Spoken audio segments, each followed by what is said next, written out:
Telugu cinema పరిశ్రమలో 2025 సంవత్సరంలో దసరా పండుగ బాక్సాఫీస్ను భీకరంగా మార్చబోతోంది. ఇప్పటికే చాలా సినిమాలు ఈ పండుగ బరిలో దూకేందుకు సిద్ధమవుతూ ఉండగా ఈ పోటీల్లో ప్రధానంగా ఓజీ అఖండ సినిమాలు నిలవడం ఆసక్తికరంగా మారాయి. అయితే గతంలో ఇలాంటి పోటీ పలుమార్లు కనిపించినా ఈసారి మాత్రం సరికొత్తగా ఫ్యాన్స్ను చొక్కాలు చించుకునేలా చేయడం ఖాయంగా కనిపిస్తుంది.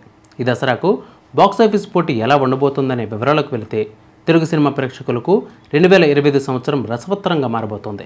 అందుకు కారణం పవన్ కళ్యాణ్ నటించిన ఓజీ సినిమాతో పాటు నందమూరి బాలకృష్ణ నటించిన అఖండ 2 తాండవం చిత్రం ఒకే రోజున అంటే సెప్టెంబర్ 25 తేదీన రిలీజ్ కాబోతున్నాయి. అయితే ముందుగా ఓజీ సినిమా డేట్ను డివి విధానే ప్రకటించగా తాజాగా అదే రోజు అఖండ నిర్మాతలు తమ సినిమాను విజయదశమి కానుకగా అందిస్తున్నామని అధికారికంగా ప్రకటించారు.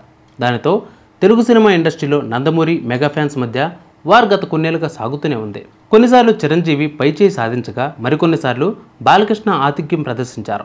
అయితే హిట్టు ఫ్లాపు అనే తేడా లేకుండా కలెక్షన్ల పరంగా మెగాస్టార్ తన సత్తాను చాటుకున్నారు. బాక్సాఫీస్ విషయంలో మెగాను ఇప్పటివరకు కొట్టిన దాఖలాలు లేకపోవడం ఒక రికార్డు. అయితే ఇప్పటివరకు చిరంజీవి బాలకృష్ణ మాత్రమే బరిలో ఉండగా తాజాగా ఈ పోటీ పవన్ కళ్యాణ్ బాలకృష్ణ మధ్య ఏర్పడింది. ఇలా పవర్ స్టార్ నరసింహం పోటీ పడడం ఈ మధ్యకాలంలో దాదాపు మొదటిసారి అని చెప్పుకోవాలి. అయితే ఈ రెండు సినిమాలు మంచి హైప్తో రావడం ఫ్యాన్స్ ఎవరి విజయంపై వారి ధీమా వ్యక్తం చేస్తున్నారు. ఇక బాలకృష్ణ పవన్ కళ్యాణ్ సినిమాల పోటీ రాజకీయంగా కూడా ప్రాధాన్యతను సంతరించుకునేలా చేసింది. అఖండ 2 సినిమా డేట్ ప్రకటించగానే సోషల్ మీడియాలో Hindupuram MLA versus Pithapuram MLA అంటూ కామెంట్స్ పెడుతున్నారు. దానితో ఈ పోటీకి ఈ అంశం స్పెషల్ అట్రాక్షన్గా మారింది. ఈ పోటీలో బాక్సాఫీస్ విజయం ఎవరిని వర్తిస్తుందో వేచి చూడాల్సిందే. ఘన విజయం సాధించిన అఖండ సినిమాకు సీక్వెల్గా బాలకృష్ణ బోయపాటి శ్రీను కాంబినేషన్లో అఖండ 2 తాండవం సినిమా రిలీజ్ అవుతోంది.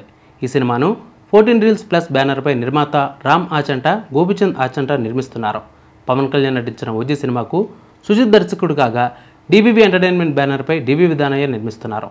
మరి చూడాలి ఓజీ వర్సెస్ అఖండ ఇందులో ఏది విజయం సాధిస్తుందో కామెంట్ చేయండి.